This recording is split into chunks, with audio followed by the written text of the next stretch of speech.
Jesus before Pilate.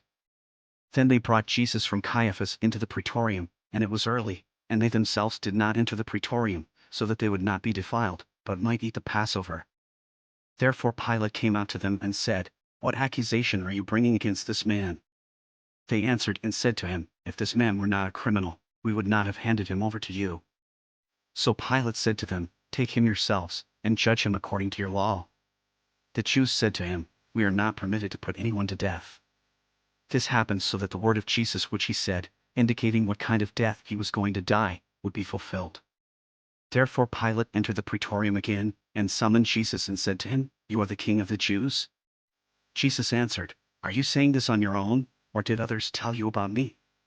Pilate answered, "I am not a Jew, am I?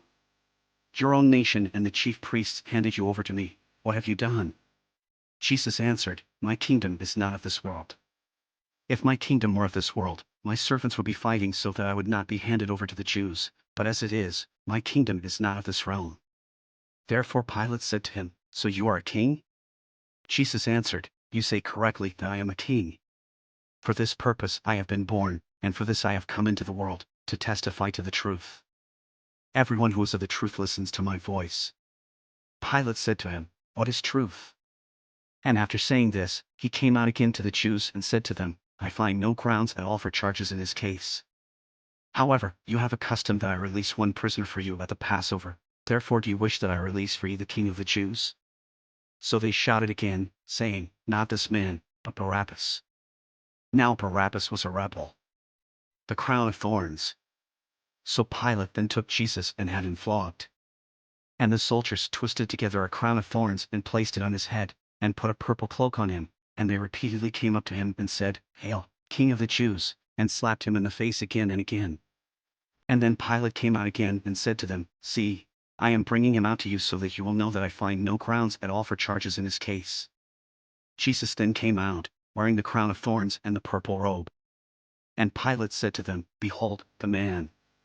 So when the chief priests and the officers saw him, they shouted, saying, "Crucify, crucify." Pilate said to them, "Take him yourselves and crucify him, for I find no grounds for charges in his case." The Jews answered him, "We have a law, and by that law he ought to die, because he made himself out to be the Son of God."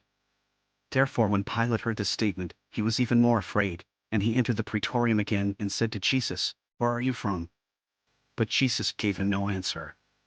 So Pilate said to him, "Are you not speaking to me? Do you not know that I have authority to release you, and I have authority to crucify you?" Jesus answered him, "You would have no authority over me at all, if it had not been given to you from above. For this reason the one who handed me over to you has the greater sin."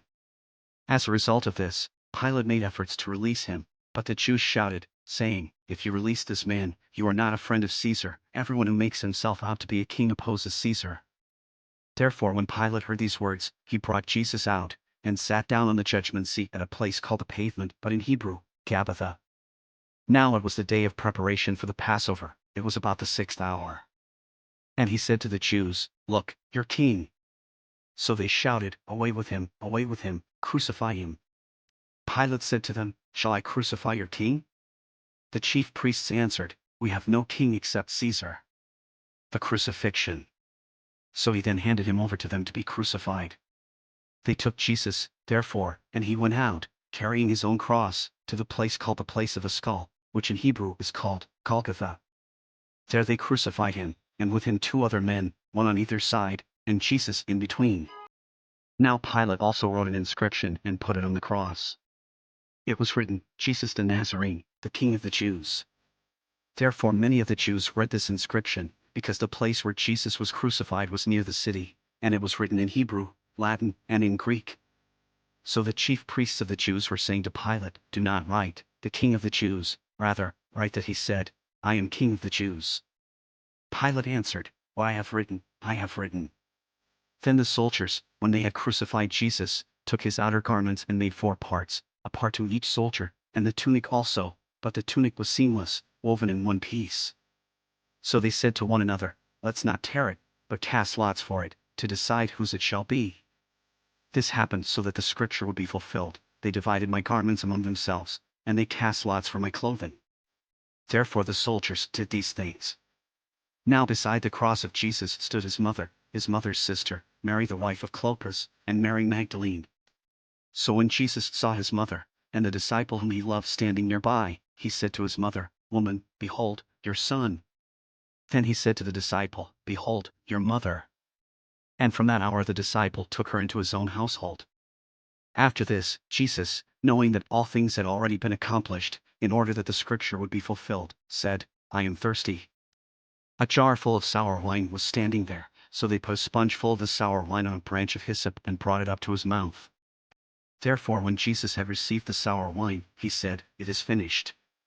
And he bowed his head and gave up his spirit. Care of the body of Jesus. Now then, since it was the day of preparation, to prevent the bodies from remaining on the cross on the Sabbath, for that Sabbath was a high day, the Jews requested of Pilate that their legs be broken, and the bodies be taken away. So the soldiers came and broke the legs of the first man, and of the other who was crucified with him. But after they came to Jesus, when they saw that he was already dead, they did not break his legs. Yet one of the soldiers pierced his side with a spear, and immediately blood and water came out. And he who has seen has testified, and his testimony is true, and he knows that he is telling the truth, so that you also may believe.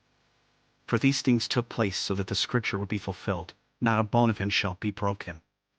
And again another scripture says, "They will look at him whom they pierced." Now after these things Joseph of Arimathea, being a disciple of Jesus, but a secret one for fear of the Jews, requested of Pilate that he might take away the body of Jesus, and Pilate granted permission. So he came and took away his body. Nicodemus, who had first come to him by night, also came, bringing a mixture of myrrh and aloes, about 100 litras weight.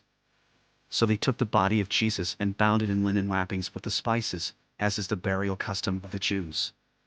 Now in the place where he was crucified there was a garden, and in the garden was a new tomb in which no one had yet been laid. Therefore because of the Jewish day of preparation, since the tomb was nearby, they laid Jesus there,